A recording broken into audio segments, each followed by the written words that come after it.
நாளை வரப்போவது மிக முக்கியமான சனி பிரதோஷ நாளாகும். சனி பிரதோஷ வழிபாடு பாவங்கள், தோஷங்கள், துன்பங்கள் ஆகியவற்றிலிருந்து விடுபடுவதற்கு மிக முக்கியமான நாளாகும்.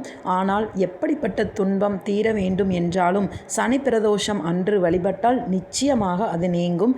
பிரதோஷ வேளையில் எல்லா தேவர்களும், முனிவர்களும், கடவுள்களும் சிவபெருமானை வணங்குவதற்காக சிவ ஆலயத்திற்கு வருவார்கள் என்பது ஐதீகம். அதனால் பிரதோஷ வேளையில் சிவபெருமான் கோவிலுக்கு சென்று நந்தி பகவானுக்கு நடக்கும் அபிஷேக ஆராதனைகளை பார்த்து சிவபெருமானை வணங்கி வர வேண்டும். பிரதோஷம் அப்படிங்கிறது பார்த்திங்கன்னா ஒருவரின் வாழ்க்கையில் உள்ள தோஷங்களை நீக்கும். சனிக்கிழமைகளில் வரும் பிரதோஷத்தில் வணங்குவதால் குடும்பத்தில் உள்ளவர்களுக்கு சனி தோஷத்தினால் ஏற்படும் பாதிப்புகள் குறையும். சனி பிரதோஷ வழிபாட்டு முறை எப்படி பண்ணணும்னு பார்த்திங்கன்னா, சனி பிரதோஷ நாளில் சிவபெருமானை வழிபடுவதால் சனி தோஷத்தினால் ஏற்படும் பாதிப்புகள் குறையும், குடும்பத்தில் மகிழ்ச்சி அதிகரிக்கும். சனி பிரதோஷம் சிவபெருமானைக்கு உகந்த நாள். ஒரு வருடத்தில் வரும் சனி பிரதோஷம் முறையாக வழிபட்ட ஒரு வருடத்தில் வரும் எல்லா பிரதோஷங்களையும் வழிபட்ட பலன் கிடைக்கும். பிரதோஷ வேலை என்பதுன்னு பார்த்தீங்கன்னா மாலை 4:30 மணியில் இருந்து 6 மணி வரை ஆகும். சனி பிரதோஷம் அன்று அபிஷேகத்திற்காக தேவையான பொருட்களை நம்ம சிவபெருமானுக்கு வாங்கி கொடுக்கலாம். இளநீர், நார்த்தங்காய், பால், பன்னீர், சந்தனம் போன்ற வாசனை திரவியங்களும் வாங்கி கொடுக்கலாம். நந்தி பகவானுக்கு அருகம்புல் மாலை தயார் செய்து கொடுக்கலாம். வில்வ இலைகளால் அர்ச்சனையும் செய்யலாம்.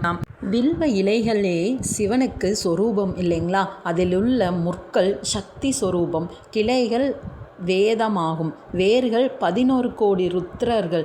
5 வில்வங்களை எடுத்து 4 திசைகளுக்கு 4 இலைகளையும் நடுவில் ஒரு வில்வ இலையையும் அதன் அருகில் ஒரு துளசியையும் வைத்து பூஜித்தால் சிவசக்தியை பூஜித்திற்கு சமமாகும்.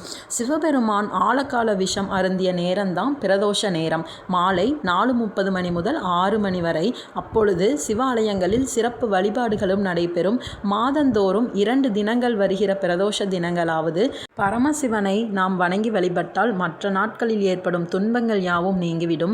பிரதோஷ காலத்தில் சிவாலயத்திற்கு அருகில் இருந்து கொண்டு சிவதரிசனம் மேற்கொள்ளாதவர்களுக்கு பாவம் வந்து சேரும். எல்லா பிரதோஷங்களை விட சனிக்கிழமை வரும் பிரதோஷம் மிக மிகச் சிறந்ததுங்க.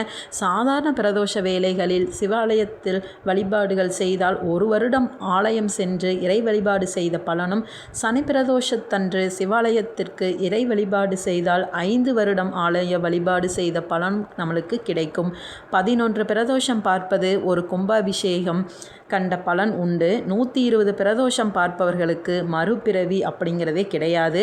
பிரதோஷ விரதம் அனுஷ்டிப்பவர்களுக்கு சல்வ சௌபாக்கியங்கள் யாவும் கிடைக்கும். பிரதோஷ பூஜைக்கு நம்ம பால் வாங்கி கொடுத்தோம் அப்படின்னா நோய்கள் தீரும், நீண்ட ஆயுள் கிடைக்கும். தயிர் கொடுத்தால் பல வளமும் உண்டாகும். தேன் கொடுத்தால் இனிய சாரீரம் கிட்டும். பழங்கள் கொடுத்தால் விளைச்சல் பெருகும். பஞ்சாமிர்தம் தந்தால் செல்வ செழிப்பு ஏற்படும். நெய் கொடுத்தால் முக்தி பேறு கிட்டும். இளநீர் தந்தால் நல்ல மக்கள் பேறு கிடைக்கும். சர்க்கரை கொடுத்தால் எதிர்ப்புகள் மறையும். எண்ணெய் தைலம் கொடுத்தால் சுகவாழ்வு கிட்டும். சந்தனம் கொடுத்தால் சிறப்பான சக்திகள் பெறலாம். மலர்கள் கொடுத்தால் தெய்வ தரிசனம் கிட்டும். இது போன்ற நீங்கள் சிவபெருமானுக்கு என்னென்ன பொருள்கள் உங்களால் கொடுக்க முடியுதோ அந்த பொருட்களை கொடுத்து சிவபெருமானின் பரிபூர்ண அருளை பெறுங்கள். நாளை சிவாலயத்திற்கு செல்பவர்கள் ஓம் நமச்சிவாய அப்படிங்கிற மந்திரத்தை உச்சரித்து கொண்டே இருங்கள். நிச்சயமாக சிவனின் அருள் உங்களுக்கு பரிபூர்ணமாக கிடைக்கும்.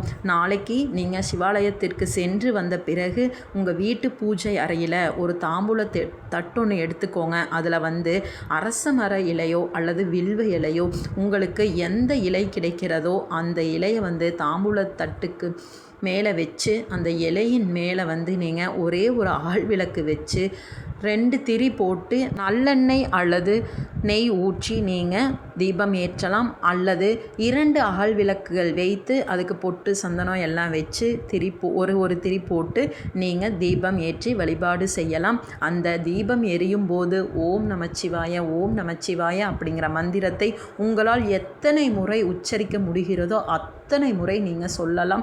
மாதம் 2 முறை வரும் பிரதோஷ நாட்களில் நீங்கள் ஆலயத்திற்கு செல்ல முடியாவிட்டாலும் நாளை சனி மகா பிரதோஷம், நாளை வரக்கூடிய மாலை 4:30 மணி முதல் 6 மணி வரை இந்த 1.5 மணி நேரம் நீங்கள் கடவுளுக்காக ஒதுக்குங்கள். நிச்சயமாக சிவபெருமானின் அனைத்து சகல சௌபாக்கியங்களையும் நீங்கள் பெறலாம். அவருடைய திருப்பாதங்களை தொட்டு நாளை வணங்குங்கள். மீண்டும் வேறொரு காணொளியில் சந்திக்கலாம். இந்த வீடியோ பிடிச்சிருக்கு அப்படின்னா லைக் பண்ணிக்கோங்க. நம்ம சேனலை நீங்கள் முதல் முறையாக பார்க்குறீங்க அப்படின்னா சப்ஸ்கிரைப் பண்ணிக்கோங்க. கீழே இருக்கிற பெல் பட்டனையும் கிளிக் பண்ணிக்கோங்க.